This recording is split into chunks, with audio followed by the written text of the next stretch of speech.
हमने प्रधानमंत्री नरेंद्र मोदी को कई बार भावुक होते हुए देखा है, खास तौर पे जब कच्छ में आए हुए भूकंप का जिक्र आता है। जब वो आपदा आई तो किसी को कुछ समझ में नहीं आ रहा था कि क्या किया जाए, लेकिन नरेंद्र मोदी को ठहर कर सोचने का होश नहीं था। वो नंगे पांव दौड़ पड़े उनकी ओर जिन्हें निस्वार्थ सेवा की जरूरत थी। वो लोग जो अपना सब कुछ खोकर भी ये आस लगाए हुए थे कि शायद आसमान से कोई देवदूत मदद के लिए आ जाए।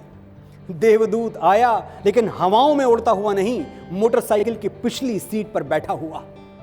उन दिनों जो मोदी जी के सारथी हुआ करते थे, जिनके हाथों में मोटरसाइकिल की स्टीयरिंग थी, आज वो हमारे बीच हैं। मैं स्वागत करता हूं श्री दिलीप देशमुख जी का।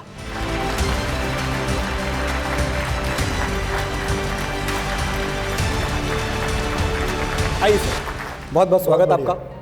दिलीप जी, हम जब अभी बातें कर रहे थे कि कैसे आप नरेंद्र मोदी जी के सारथी हुआ करते थे, जो पूरा देश चला रहे हैं, और अब तो मैं यही कह सकता हूं कि सिर्फ देश ही नहीं, जो विश्व की नीतियां हैं, दुनिया की नीतियां, वो भी मोदी जी उनमें थोड़ा बहुत दखल रखते हैं आजकल। बड़ी बात है हमारे पूरे देश के लिए। आपकी पहली मुलाकात कब और कहाँ हुई थी? 1987 में 1987 में जी। मैं यहाँ संघ का प्रचारक बनकर आया गुजरात में। जी।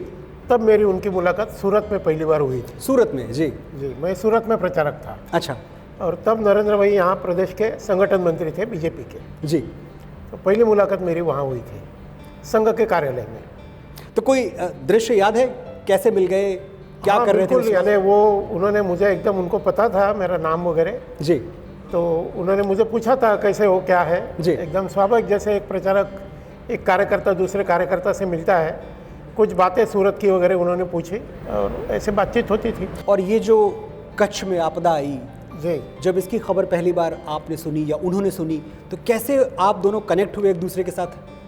जब ये आपदा आई 26 जनवरी 2001 को, तो उस समय मैं तो कच्छ में ही था। जी। मैं संघ का कच्छ का विभाग प्रचारक था। जी।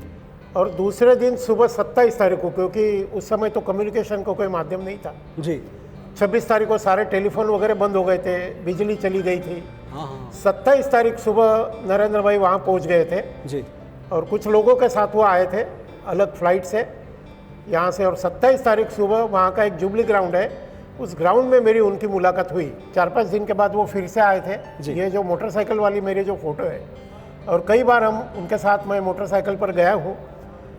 वो कार लेकर आए थे अहमदाबाद से वहाँ, और उन्होंने कहा कि हमको मोटरसाइकिल में पूरे शहर में घूमना है। ये तस्वीर देखिए आप, ये तस्वीर। जी हाँ, तभी यही की तस्वीर है, क्योंकि ये जो पीछे आपको दिख रहा है जी, वो सारा मलबा पड़ा है। जी। और केवल तस्वीर तो मोटरसाइकिल पे ली गई, लेकिन कई जगह ऐसी थी जहां हम नीचे उतरना पड़ा। जी। गलियों में भी नरेंद्र भाई गए थे, क्योंकि कई बिल्डिंग ऐसे गिर गई थी जहां कोई रहता नहीं था।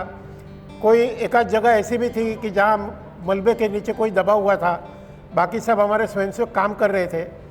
और उस समय एकदम नरेंद्र भाई, आप ये फोटो में भी देखेंगे जी, वो जिसको कहते हैं कि एक स्तब्धता के साथ वो देख रहे सारा दृश्य। जी। और उनके मन में कोई योजना घटित हो रही थी कि अगर मौका मिला तो मैं क्या कर लूँगा। तो ये उनके चेहरे पर आपको दिखाई देगा। और 10 महीने बाद जब नरेंद्र भाई मुख्यमंत्री इस नाते से आए जी, और कच्छ का पुनर्वसन आज हम देखते हैं, तो ये उनके नज़र में आपको पुनर्वसन दिखाई देगा। तो मुझे तो बार बार जब ये फोटो में देखता हूँ, लोग तो ये सोचते हैं कि नरेंद्र भाई मेरे साथ बैठे हैं, मैं ये सोच रहा हूँ कि वो क्या सोच रहे थे। और कुछ बातें उन्होंने मुझे उस दिन रात को की थी, वो मुझे आज याद है, क्योंकि उन्होंने पूछा कि आप क्या योजना बनाने वाले हो। मैं विभाग प्रचारक था, तो हमारी एक बैठक हो चुकी, तो मैंने उनको कुछ बातें बताई। तो नगर रचना भुज की कैसे होनी चाहिए, गाँवों का पुनर्वसन कैसे होना चाहिए, ये कुछ बातें उन्होंने कही थी। और आज अगर आप जाएंगे और जो जो नए गांव बने हैं कच्छ के, उस नए गांव में अगर आप जाएंगे तो एक गांव में नरेंद्र भाई का विजन आपको दिखाई दे देगा। मुझे कई बार ये लगता है जी, जैसे हम हमारे प्राचीन कथाएं सुनते हैं, जैसे भगवान राम की कथा सुनते हैं, कृष्ण सुदामा की कथा सुनते हैं, तो मुझे कई बार ये तुलना करने का मन में होता है।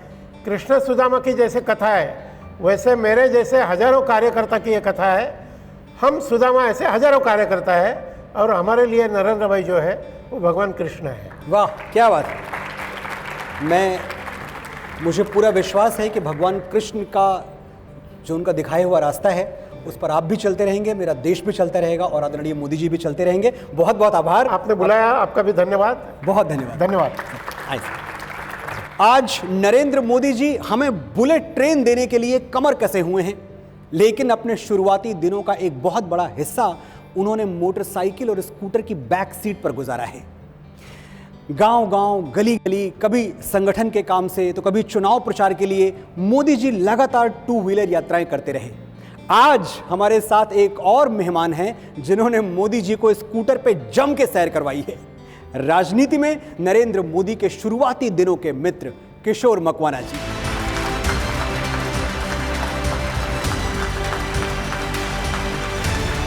नमस्कार, आए। कैसे हैं किशोर जी? बहुत बहुत आपका स्वागत टीवी 9 भारतवर्ष पर। यहाँ जो भी मेहमान आ रहे हैं मैं उनसे बार बार एक ही सवाल पूछ रहा हूँ। मैं जानता हूँ सवाल रिपीटेटिव है, लेकिन उस सवाल में इतना मजा है कि पूछे बिना मैं रह नहीं पाता। तो सवाल आपसे भी वही है कि पहली बार किशोर मकवाना जी की मुलाकात नरेंद्र मोदी जी से कहाँ और कैसे हुई? यहाँ अहमदाबाद से 40 किलोमीटर दूर धौलका एक छोटा सा नगर है। धौलका जी, धौलका तालुका है सेंटर मुख्यतः। तो वहाँ पर मैं 12वीं कक्षा में पढ़ता था उस समय, और नरेंद्र भाई हमारे विभाग प्रचारक थे। अच्छा। संघ में 3 जिलों को मिलाकर एक विभाग बनता है, उसके वो विभाग प्रचारक थे संघ के। अच्छा। तो इस नाते वो वहाँ पर उनका प्रवास वगैरह रहता था। महीने में शायद 2-3 बार आते थे वो। ST जो स्टेट ट्रांसपोर्ट की बस है उसमें बैठ के वो वहाँ पर आते थे उस समय। अच्छा। ओ हाँ, नरेंद्र भाई तो वहाँ पर आते थे। तो उस समय मैं नया नया संघ की शाखा में जाता था, तो किसी ने कहा कि आज नरेंद्र भाई हमारे जो प्रचारक हैं उनका बौद्धिक है मकर संक्रांति उत्सव का। ओ तो पहली बार मैंने उनका मकर संक्रांति उत्सव पर उनका बौद्धिक सुना। तो ये बौद्धिक जो आपने बात की, मैं अपने दर्शकों को बता दूं कि बौद्धिक का मतलब आपने उनका भाषण सुना, भाषण उनका सुना, प्रवचन सुना। हाँ। जी जी। बड़ी आत्मीयता से उन्होंने हमारा परिचय पूछा, क्या है, क्या पढ़ते हो। पहला परिचय वो था। बस उसी समय से हम उनके एकदम आत्मीय बन गए। हमारे वहाँ एक भिखा भाई थे जी, भिखा भाई चौहान जी, उनका एक स्कूटर था। अच्छा। तो नरेंद्र भाई अच्छा स्कूटर चलाते थे, तो उनके स्कूटर पे उनको जहाँ जहाँ जाना था संपर्क में, तो हम उनके पीछे बैठ जाते और जाते। तो इस प्रकार धौलका में कई बार उनके स्कूटर पे बैठ के हमने बहुत संपर्क वगैरह किया है। तो बात में तो काफ़ी हमारा मिलना जुलना होता रहा जी। कुछ बदला नहीं? कुछ नहीं बदला, आज भी नहीं बदला। मतलब जो संघ की व्यवस्था है, उसका इकोसिस्टम है, वो कुछ और है, पार्टी का इकोसिस्टम कुछ और है, लेकिन मोदी जी में कोई परिवर्तन नहीं कोई आया। नहीं आया आज तक। आपको लगता है कुछ नहीं बदला? कुछ नहीं। अभी मैं जब पहली बार प्रधानमंत्री बने उसके बाद मैं मिलने के लिए गया जी, तो बस उनका वही लहका, वही आगता स्वागता, बस मैं तो वही हूँ। सिर्फ जगह बदली है, भाव, मन, हृदय, अंतर्मन कुछ नहीं बदला। एक बात आप मुझे बताएं, आपने मोदी जी के वो दिन देखे हैं जब वो एक कमरे के घर में रहा करते थे, जब शायद वो अपना झाड़ू पोछा भी खुद ही किया करते थे, अपना खाना भी खुद ही बनाते थे और अपने बर्तन भी खुद ही धुलते थे। उन दिनों की कोई याद है आपके मन में? एक मुझे याद है, जैसे मैं धौलका जो नगर है वहाँ पर हमारा संघ कार्यालय था। हाँ। अब संघ कार्यालय इतना छोटा था, हमारा रसोई घर भी आज तो थोड़ा बड़ा होता है, इतना छोटा सा संघ कार्यालय था। तो रात को जब सोने के लिए बिस्तर बिछा के सोते थे तो नरेंद्र भाई के जो पैर थे वो सामने वाली दीवार से छू जाते थे। तो इतना छोटा था तो सोने में मज़ा नहीं आता था। तो वो कई बार कहते थे कि चलो ऊपर छत पे चले जाते हैं। तो वो छत जो थी ना वो टीन की थी जी। तो जब सुबह में उठते तो बताते पीठ पे वो डिज़ाइन वो होता है ना, हाँ, उसके जो कर्व है वो डिज़ाइन उनके पीठ पे अंकित हो जाती। तो ऐसे दिन भी थे। आज देखिए कि जैसे खुद कभी टीन की छत पे सोना पड़ता था, हाँ। आज वो हजारों लाखों करोड़ों लोगों को उनके सर पे छत दे रहा है। हाँ।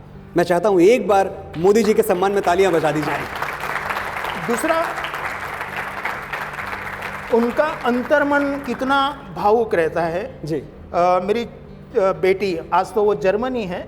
अच्छा। मगर वो 4 साल की थी जी। अरे 4 महीने की थी, सिर्फ 4 महीने की। हाँ जी। और उस समय तो नरेंद्र भाई यहाँ अहमदाबाद में संघ कार्यालय ये बेटी है आपकी जिनकी तस्वीर हमने अभी देखी? हाँ, इसके पहले चली हाँ, गई कोई बात नहीं। हाँ, वो आज जर्मनी में है। अच्छा। हाँ, तो